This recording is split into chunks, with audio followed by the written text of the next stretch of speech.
The upscale restaurant I was invited to by Jennifer. Before eating, I went to the restroom. As I was about to return to the private room, I faintly heard Jennifer's voice through the slightly opened sliding door. "Yeah, Mike, he makes over $100,000 a year, but he's so stingy." She seemed to be complaining to someone on the phone. "The wife doesn't have inheritance rights?" "I know. But what belongs to the in-laws belongs to the wife. If he's hoarding it, I guess I'll have to use it." I was shocked. I thought she was cheerful and bubbly, completely opposite to me, but I wanted to get along. I started to feel sorry for thinking that way. The more I thought about it, the angrier I got. Unforgivable. I bit my lip. I'm gonna expose all the sneaky things she's been doing. You better brace yourself. My name is Susan. I'm a 67-year-old homemaker. I worked part-time for many years but retired after getting seriously ill. With the inheritance from my husband, who passed away 5 years ago, and my pension, I can live comfortably as long as I don't indulge too much. Now, I attend my choir hobby group 3 times a week and find joy in tending to my garden in between. I was worried about my son being single, but last year, he married Jennifer, whom he met at a city mixer. She's a bit flashy but a cheerful and beautiful woman. Turns out, they had secretly been dating for about a year. To my surprise, she proposed to Mike, saying, "I fell for your sincere personality. Let's get married." Mike works for a major company and earns well, so he gladly accepted Jennifer's wish to quit her job after getting married. Once they have a child and need money for education, Jennifer plans to work part-time again. They're both in their 30s. I thought they were cutting it close if they wanted to have kids, but I held my tongue, thinking they must have their reasons. Living about a 15-minute drive away in a condo, they visit during holidays and extended weekends. They help with yard work, accompany me on shopping trips, and even visit our ancestors' graves, which is a huge help. I believed our relationship would continue at this comfortable distance. Well, until that incident happened. I heard that Jennifer's hobby is trying out different eateries. Given her slender figure and pretty face, it's hard to imagine, but she says she has a metabolism where she doesn't gain weight and she frequently visits trendy spots she finds on social media and enjoys lunches at famous hotels. A full-time homemaker, and her hobby is dining out? Is she spending the money my son earns on transportation and meals? Such thoughts crossed my mind, but then I thought maybe she's using her own savings, so I refrained from prying too much. Then, about a month later, Jennifer invited me for lunch. We met directly at the venue and I followed her into a chic restaurant. This place was featured on a gourmet TV show. Their crab cream croquettes are to die for. Even celebrities have raved about it. Oh, that's a bummer. I can't eat it. When the waiter came to take our order and I opted for the pork cutlet sandwich set, a look of discomfort crossed Jennifer's face. "Susan, at your age, do you still have food preferences?" "No, I have a shellfish allergy." "Shell, what?" Jennifer's fake eyelashes fluttered as she opened her eyes wide in surprise. "I'm allergic to things like crab and shrimp. If I eat them, I get hives or stomach aches. It started suddenly when I became an adult." "Can't you just keep eating and eventually get over it?" "No way. If I have a severe reaction, it could be life-threatening." "Oh, sounds like a hassle." I was irked by Jennifer's comment, but more than that, I was dumbfounded by her lack of knowledge. I assumed someone from the younger generation would be more informed. Maybe she's uninformed because she doesn't have kids. However, that wasn't the end of it. It seemed like Jennifer had no intention of remembering my allergy. Despite mentioning it multiple times, she'd forget and offer me dishes with crab or shrimp. Once, during a meal out with my son included, she tried to order a shrimp fry set on my behalf, and another time, she served shrimp gratin when I visited her home. "Jennifer, remember my mom has a shellfish allergy. She can't eat crab or shrimp." When Mike would gently remind her, Jennifer would look sad, her eyebrows drooping, and let out a sigh. "I made it especially for Susan." "I'm sorry. I'll eat it later." Such conversations became a regular occurrence. And every time as I was leaving, Mike would apologize. I'm sorry, Mom. Jennifer's forgetful. I owe her so much for her cheerful personality, so it's hard to confront her. I was like, I'm the one who should apologize. When Mike apologizes to me, I just can't find it in me to complain. I'd reply, forcing a smile and apologizing even when I'd done nothing wrong. After a year, Jennifer, who finally remembered that I have a shellfish allergy, began to frequently invite me out for meals. I've heard that Mike, who's busy with work, often has dinner with his juniors and colleagues. Probably she doesn't want to eat alone, which is why she invited me. While I appreciate the invitations, it's problematic when she drops by unannounced. Even though I've retired from my job, I still have commitments and plans. Especially on my choir practice days, I have to send Jennifer away. Mondays, Wednesdays, and Fridays, and when there's a tournament or a music performance coming up, there's practice on weekends and holidays too. So, I really wish she'd call before coming. I've told her countless times, but Jennifer always pops in unexpectedly. The other day, she confronted me loudly at the front door. Who's more important to you, me or your choir? Obviously, the choir. I almost blurted out that, but I held back and ambiguously smiled, saying, I'm sorry, and started my car. Of course, when I'm free, I try to accommodate her as much as possible. However, the restaurants Jennifer prefers are always the high-end ones that are popular on TV or in magazines. But since she's making the effort to invite me, I can't let my daughter-in-law pay, so I end up footing the bill. And every time when the bill comes, Jennifer shows the mobile phone hanging around her neck to the cashier. Please add the points. Yes. Every single time she dines and drinks on my dime, she cleverly gets the loyalty points. When I vented to a friend, they assumed I was just bragging about my good fortune. Being invited out by such a sweet daughter-in-law? They told me I should be grateful. Spending hundreds of dollars every time we eat out seems a bit much to me. But it's not like I'm struggling financially, and considering it's a way to bond with my daughter-in-law, it's hard to refuse. One day, as these frustrations accumulated, I received a call from Jennifer. Bracing myself for another dining invitation, I was surprised by the bubbly tone in her voice. Hey Susan, did you win the county choir competition? It seems Mike told her. I couldn't hide the pride in my voice. Yes, I did. We're finally going to the national competition. That's great. That's impressive. Thank you. I couldn't help but smile. It's always nice to hear words of congratulations. Then Jennifer made a surprising offer. Why don't we celebrate at a nice restaurant? And don't worry, it's on us. That's sweet of you. Are you sure? You don't have to do this. Given her usual choice of upscale places, when Jennifer mentions a nice restaurant, I can't help but think she'll pick somewhere super fancy, and it gets me all jittery. It's all good. How about Le Rouge Aurora, the gourmet restaurant near the next station? I hesitated for a moment. Sensing that, Jennifer said with a chuckle. They don't just have crab dishes there. I've heard from friends that their French cuisine is exquisite. I'll send you some pictures now, let me know what you think. All right. My phone dinged as Jennifer sent over the images. My eyes widened in delight. Escargots in garlic butter, duck confit, and steak frites with béarnaise sauce. Each gourmet dish looked mouth-wateringly delicious. I replied to Jennifer that I'd be happy to try them out, and she sent back a smiling emoji saying she'd book a table for the three of us. I had already celebrated with my choir group, but getting to celebrate with family was unexpected. The bad impression I had of Jennifer started to fade, and I eagerly counted down the days. On the day, I met Jennifer near the station. Mike's gonna be late because of work. If our order arrives first, go ahead and start without him. Okay.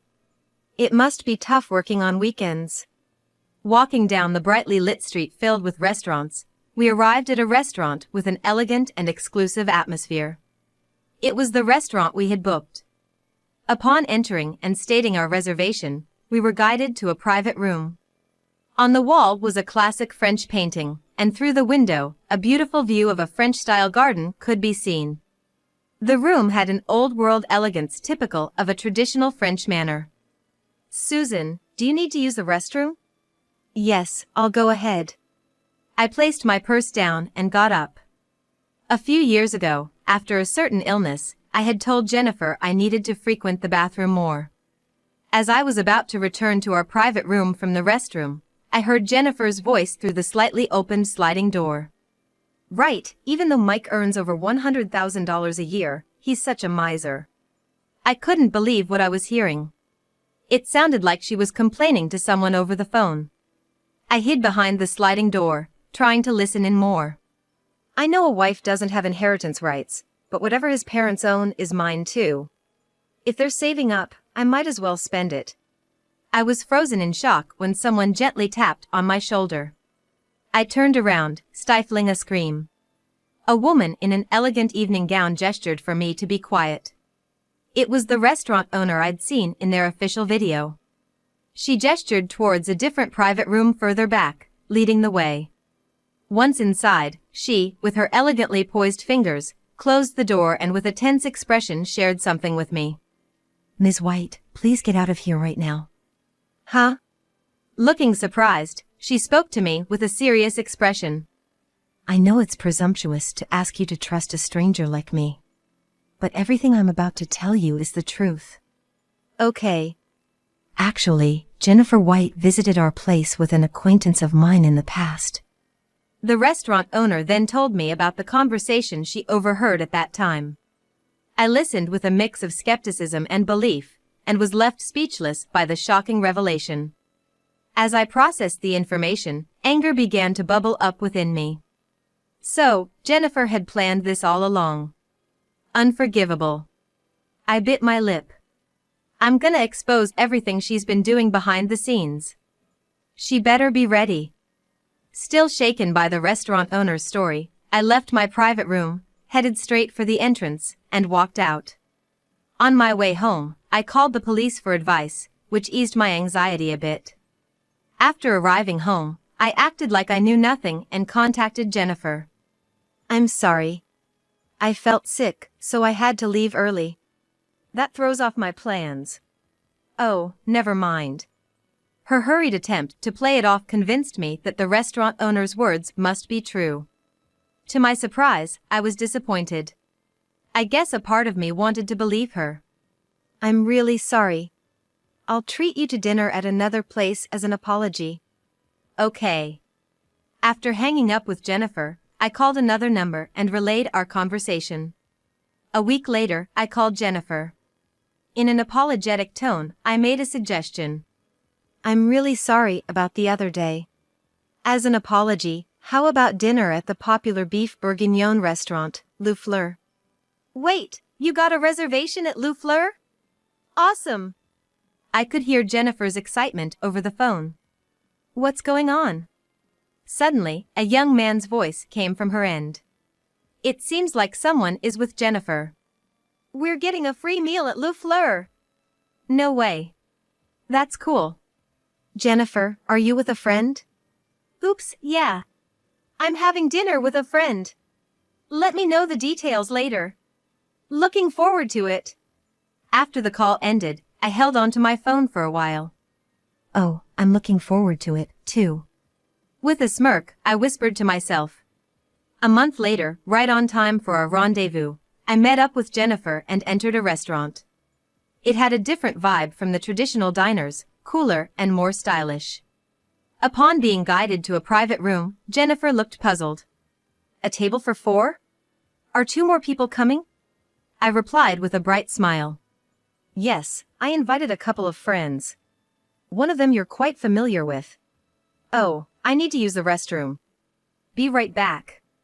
Just like the last time, I left my purse in the room and stepped out briefly. Jennifer seemed concerned about the other patrons at first, but as soon as the lavish meal was served, she seemed completely captivated by it. Her eyes lit up, and she licked her lips in anticipation. "This is my first time eating this. The crispy coating and the fatty part are exquisite. It's completely different from the pork cutlets in ordinary restaurants. The vegetable cream soup with the herbs is delicious too." After such a conversation, Just as we were about to dig into the main course, beef bourguignon, there was a soft knock and the wooden door opened. As Jennifer was poking the vibrant ruby red beef with her fork, she reflexively looked towards the door and exclaimed in surprise. Bob? Why are you here? You invited me here, didn't you?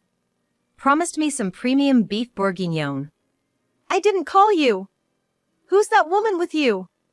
Standing next to the young man was the restaurant owner from the restaurant I had visited a few days ago. I didn't invite her. Come on, Sarah, explain. The restaurant owner stepped forward in front of an anxious Bob and gracefully bowed her head. Nice to meet you, Jennifer. I'm Sarah, Bob's ex-girlfriend. Thank you for visiting our restaurant twice. Oh, I see. You're the restaurant owner from that place we went to the other day.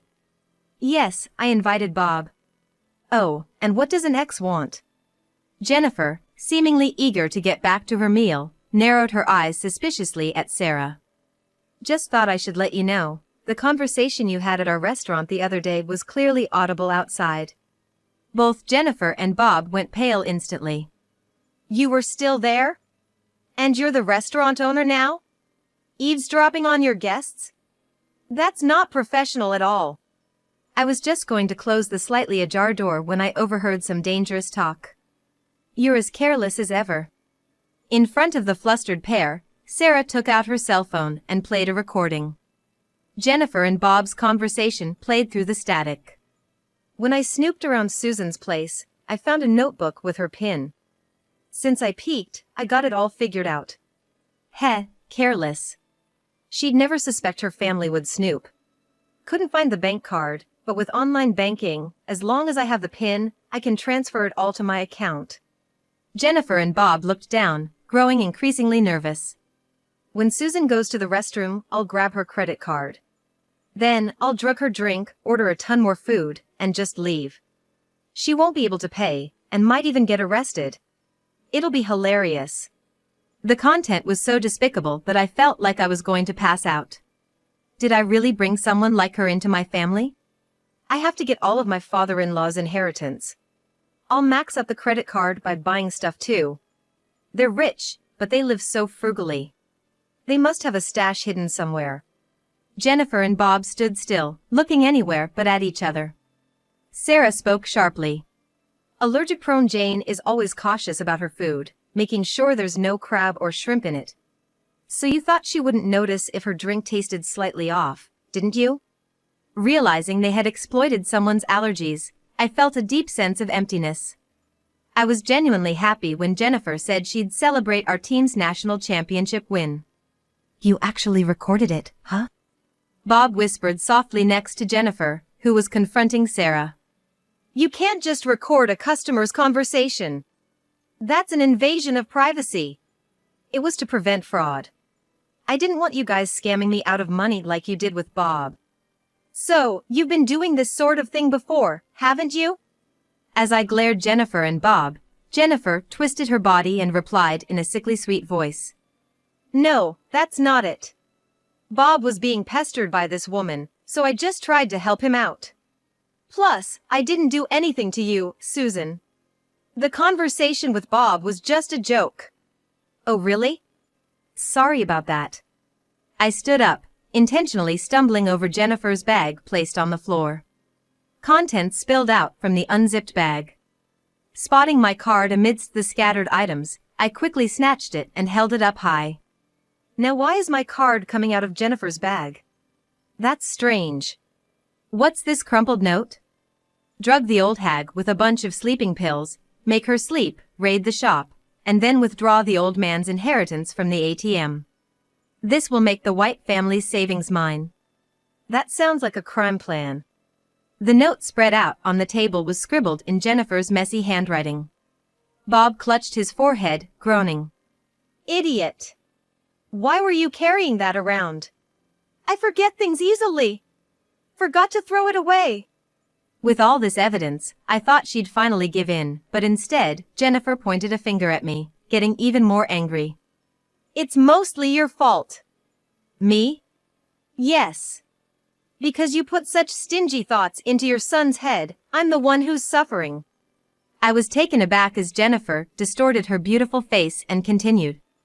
Mike, even though he's a section manager at a major company and makes good money, he manages the finances himself. He only gives me an allowance of $1,000 a month. That's way too low. For a housewife, getting that much seems pretty generous. Jennifer snapped at the shocked Sarah. How? Mike told me to save from that, but once I go to fancy restaurants and spas, it's all gone. Bob just mooches off me after feeding him. It's not my fault. You're the one who cheated with an ordinary person. Bob shrugged. Hey, you proposed to Mike because of his sincerity, didn't you? Jennifer twisted her lips into a smirk. Of course not. I was attracted to his money and future prospects. I thought if I married him, I'd get to eat fancy food without working, but after marrying, I was disappointed by how stingy he was. Bob, crossing his arms, nodded deeply. When I found the bank book at my in-laws, there were a lot of zeros. Yeah, right. Since it's there, we should spend it, right? We're family after all. What's wrong with taking family money? I felt drained. I couldn't even find the energy to be angry. I had hoped for a bright and cheerful daughter-in-law, someone opposite to me, to have a good relationship with, but now, I just felt sorry for my past self. I wonder how Mike, who had been listening from the other side of the door, felt. Just as I began to regret today's plan, the door quietly opened, and Mike entered. I see. Mike said briefly, looking coldly at the stunned Jennifer and Bob. All the money I worked hard for, you were handing it over to this guy, huh? No! I was just treating him to nice food because he had no money. And helping him out with living expenses. It's the same thing. Well, it's partly my fault for not seeing Jennifer's true nature. Taking a deep breath, Mike declared. Let's get a divorce. You should move out by tomorrow. Huh? Wait a minute. If we get kicked out of our condo, where are we supposed to go? I won't be able to enjoy good food anymore. A flustered Jennifer looked at Mike with pleading eyes and spoke in a pitiful voice. I'm so sorry. I'll reflect on everything, just don't divorce me. I'll even break up with Bob. It's too little, too late. Divorce me and get a job yourself. I don't want to. I enjoy living luxuriously on my husband's money. It doesn't make sense with the money I earned myself. Hearing her absurd reasoning, Mike shook his head tiredly. Why don't you remarry another rich guy? Though, it seems you have something else to take care of first. Huh? Excuse me. A man's voice echoed, and the door opened. A stern-faced man entered the room. I'm with the police. Jennifer White and Bob Harrison, you are under suspicion for drugging and robbery crime. Please come with us to the station. They were shown a police badge. Jennifer and Bob, mouths agape, seemed unable to grasp the situation. Why were you waiting for us? I called them. Both of you just attempted it this time, but it seems you might have more crimes up your sleeves. We need to check the recording on your phone, if you could please hand it over. Neither Jennifer nor Bob had the courage to argue with the detective and were escorted out quietly. I went to apologize to the restaurant staff and the manager for causing a commotion. Actually, I had reserved the entire place so as not to disturb other guests. Mike, Sarah, and I returned to our table and enjoyed our meal from the main beef dish to dessert, savoring even Jennifer and Bob's portions. We left the restaurant both full and satisfied. When the police investigated Jennifer and Bob, it turned out they had many past crimes. The pair would use their partner's credit cards without permission, get them drunk to learn their PINs, and then run off with money from their bank accounts. Their modus operandi seemed to be working somewhere while looking for targets, robbing them, then quitting their job and moving to another place. There were already reports filed against them, but with lack of hard evidence and their frequent moves across the country, they managed to avoid detection. But this time, they finally got caught. The two were sentenced to prison, and naturally, Mike and Jennifer divorced. Even when Jennifer is released, she's gonna have to keep paying for her sins. After the property split, including the value of the condo and cars, she's left with $20,000. For someone who finds working diligently unbearable, it's a daunting amount. I hope Jennifer will change her ways and lead a decent life from now on. Seeing the shock Mike experienced from this incident, I purposely avoided mentioning it. Especially right after, he was deeply depressed, saying, "It's because I was so engrossed in work that I gave them an opening." I even troubled my mom. However, being assigned to manage a new project at work helped him regain his spirits. And 3 years later, Mike brought his fiancée home. She was a simple, kind-looking woman. They had reconnected at a high school reunion. Knowing her background was reassuring. I genuinely hope Mike finds happiness this time. Since the incident, I occasionally meet up with Sarah to chat. Though she's younger, we share similar tastes in books and movies, so we get along. I reserve her place for our choir group parties and invite her to our performances. We've maintained a friendly relationship.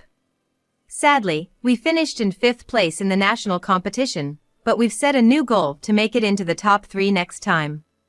I want to continue living modestly, fully enjoy my hobbies and social life, and lead a life true to myself.